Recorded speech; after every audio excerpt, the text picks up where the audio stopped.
Hello everyone, welcome to Aptera Owners Club. This video is just something you should watch if you just want to kill some time because there's no new information here. Basically, um, I knew about this website called Motor Matchup a while back when we were talking about EV efficiency. One of our viewers, Curtis, made a really nice uh, Google Sheets about predicting efficiency of the Aptera and how much range it would have based on physics equations. And basically, this guy at Motor Matchup did the same thing, but made a really pretty interface to go with it. So it's just a lot nicer. And I was playing with it, the EV efficiency, and I noticed there was this drag strip function, which I didn't realize that they had. Maybe they always had it, and I didn't realize it. But it's really fun because for whatever reason, he added Aptera into this matchup, which is awesome. All right, so here is the Tesla Model 3 long range. I believe this thing has a predicted range of like 350 some miles per hour. Excuse me, a predicted range of 350 or 360 miles. I'm not sure. Someone of you guys out there will know what it is. But basically, you can play with these little sliders and say, okay, you know, we charge the battery to 100%, and if you go, you know, who drives 65 on the highway? I mean, hardly anyone in the United States. Everyone drives about 70, I think. And then, you know, how many people do you have in the car? If you have a full car, you know, let's say you have 500 pounds of people in there.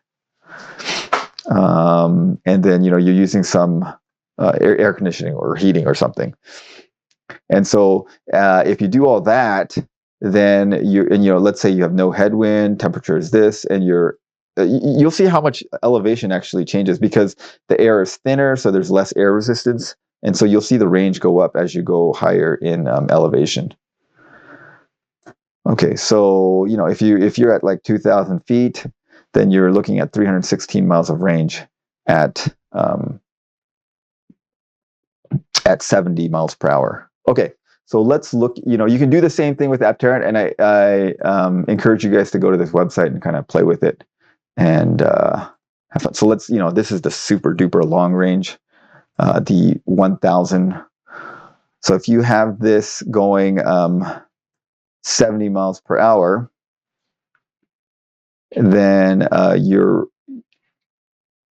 let's see, you're at 2,000 feet. And let's see, yeah, so you'll see that putting on the AC or heating is going to drop your range by about 50 miles here.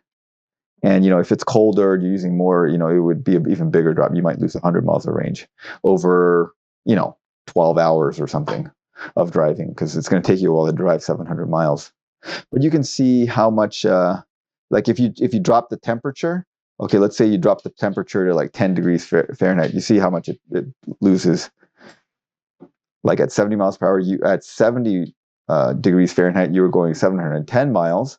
But if you drop it to 0 degrees Fahrenheit, you're going to go 650 miles. And it's not as big of a loss as you would expect, because what happens is, as the lithium ion batteries, when they're really low temperature, they can't discharge all their energy. They just can't do it just because of the chemistry of the thing.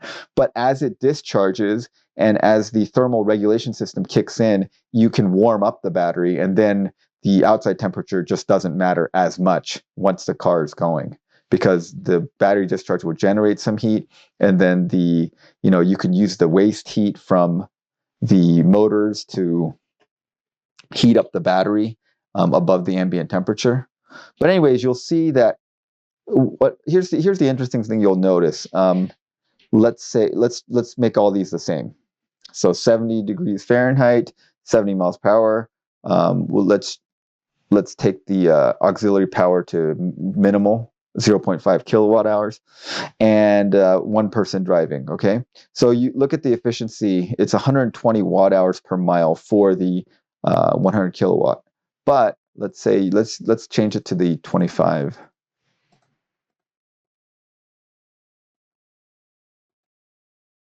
Yep. So if you look at this, that's all the same. So it goes from 120 watt hours per mile to 109 watt hours per mile because of the weight difference. It's just a lot heavier. the 100 kilowatt hour battery. It's just way heavier. And this efficiency would change even more if you were going uphill, because now you're having to pull that weight against gravity. All right, so anyways, play with this, and it gives you a pretty good indication of what your expected range would be based on the ambient temperature, headwinds, elevation, all that kind of stuff. But the fun part was the drag strip. All right, so I didn't realize they had this the first time, but so we know the all-wheel drive is going to be faster, but let's just check out the front-wheel drives first. Let's do this one. That's the lowest one. And then let's do the big battery. Okay, front-wheel drive, 100 kilowatt hour. Okay, then let's do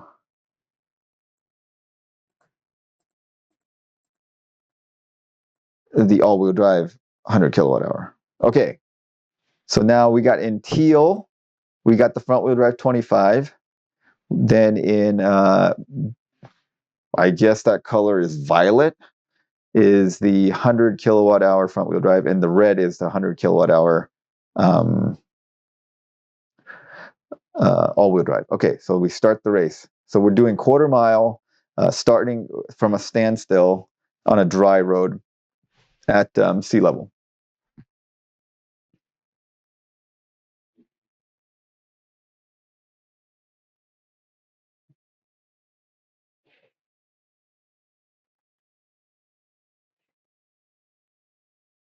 Okay, so you see that the all-wheel drive 100 kilowatt hour is first.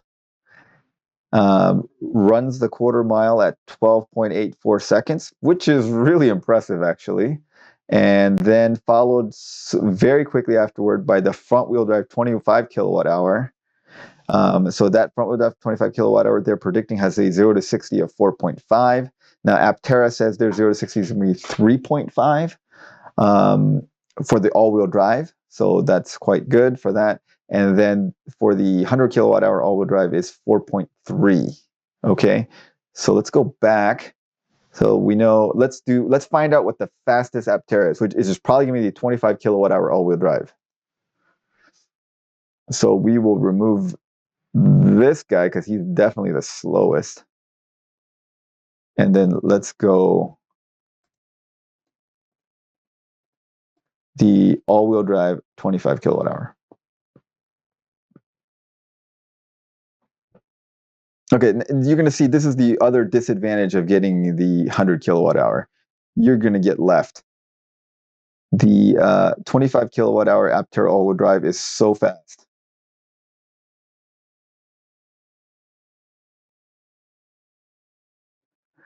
So 3.12 seconds, quarter mile in 11.5 seconds. And hits 100 miles per hour in 7.8 seconds. So it'll hit 100 miles per hour before most cars are hitting 60 miles per hour. So then I just thought, okay, let's keep this guy, the fastest Aptera. And then I thought, let's race it against some basic cars, like the cars that I've driven before, which are like a Honda Civic.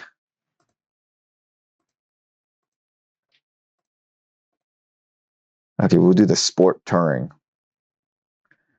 And then like a Toyota Corolla.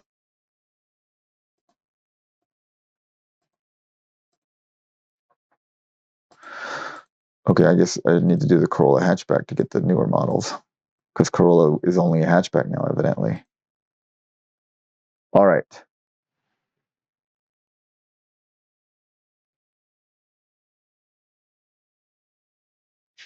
Yeah, this is not even close.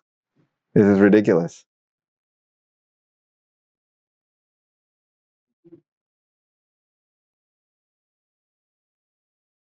I mean, we're still waiting. There you go. So here you are, 0 to 60 in 7.38 seconds for the Civic and the Toyota. And they do it in about 16 seconds. Okay, so then I'm thinking, Let's try it against some other non-Tesla EVs. And you know what? I couldn't find too many non-Tesla EVs, like the Chevy Bolt. Is it on here? No, see, they don't have the Chevy Bolt or the Chevy Volt on here. So he didn't put that in. There is the Ford Mach-E. Yep. So there's that. Okay, we'll check out the performance model. Then I think the other one they had, I think they had a Kia EV6. Yep, Kia EV6.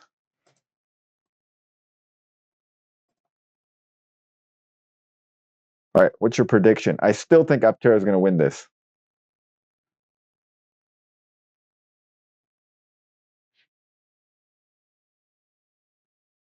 So Aptera, oh, it's losing to the EV6. Okay, then it catches up.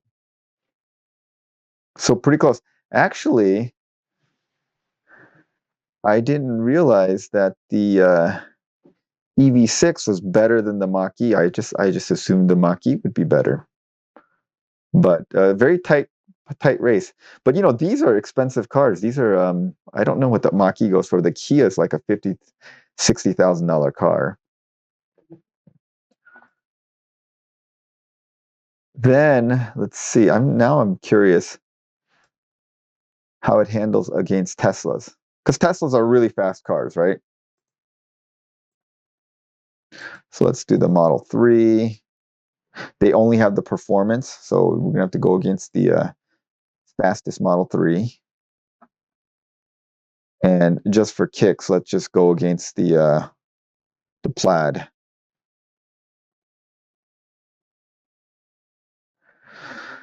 I don't know what's better, the 19-inch wheels or the regular wheels. Okay, so obviously we're going to lose this one. But these cars are like more than double the price, and for the Plaid, you know, quadruple the price. Yeah, the Plaid is ridiculous. But stays very close with the Model 3 performance. You know, it's very close. It's a tenth of a second behind at the quarter mile, which is impressive for a car that's like half the price. Okay, then I thought this was it would be fun to go for some supercars, some old supercars, vintage supercars. So the Diablo. Those of you guys that are old remember the Diablo as being an amazing car. And then let's try some other Lamborghinis. Do they have any other Lamborghinis? Let's go. Let's look at the 2002. All right, so the 2001 and 2002 Lamborghinis versus an Aptera. Remember, these were supercars. These are hypercars.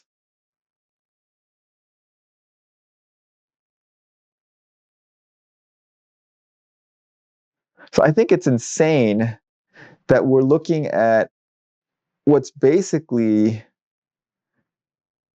a very inexpensive vehicle at under $30,000, and it beats a hypercar from 20 years ago.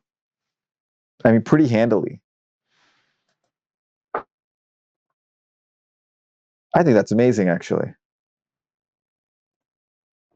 And so then I decided let's try it against some modern supercars, but not like crazy high-end supercars like an Acura NSX.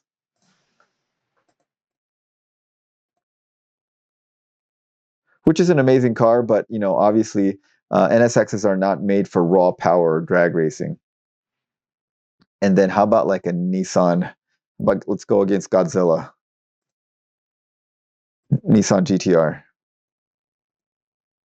and we'll go after the Nismo, which is their highest end, I think.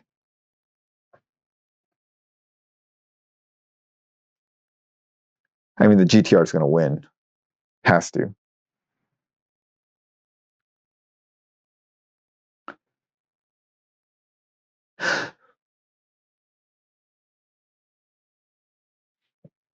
What's surprising to me is that the Aptera is actually not faster off the line. Now, you would think with the low weight, it's faster off the line, but I guess it just doesn't have as much power either. but maybe as it gets faster, the better air resistance kicks in and makes it easier to go faster. So actually, Aptera is probably faster, like 30 to 90 than it is. I thought it'd be a faster car compared to sports cars from 0 to like 30 or 0 to 40, but it's actually faster, a little bit higher. But yeah, like very close to a Nissan GTR, which is amazing. Okay, anyways, super fun website. I went through and raced it with all kinds of stuff. I spent probably over an hour or two doing this. Just honestly a waste of time, but was kind of fun. And I think it's great that he put Aptera in here. Anyways, fastest, if you're looking for the fastest Aptera, it's going to be the all-wheel drive 25 kilowatt hour. Well, actually, let's do the model that most people are getting, or that's the one I'm getting, the one that they're going to produce first. Front-wheel drive 40 kilowatt hour. Okay, and I don't have any delusion that this is going to be crazy fast, but you know, maybe it'll be like fast enough to beat a Camaro or something. I don't know, Camaros are pretty. Oh, maybe the Z. That's probably. Oh yeah, that's ridiculous. It's a 650 horsepower. And there's the Kia Stinger. That's a pretty nice car.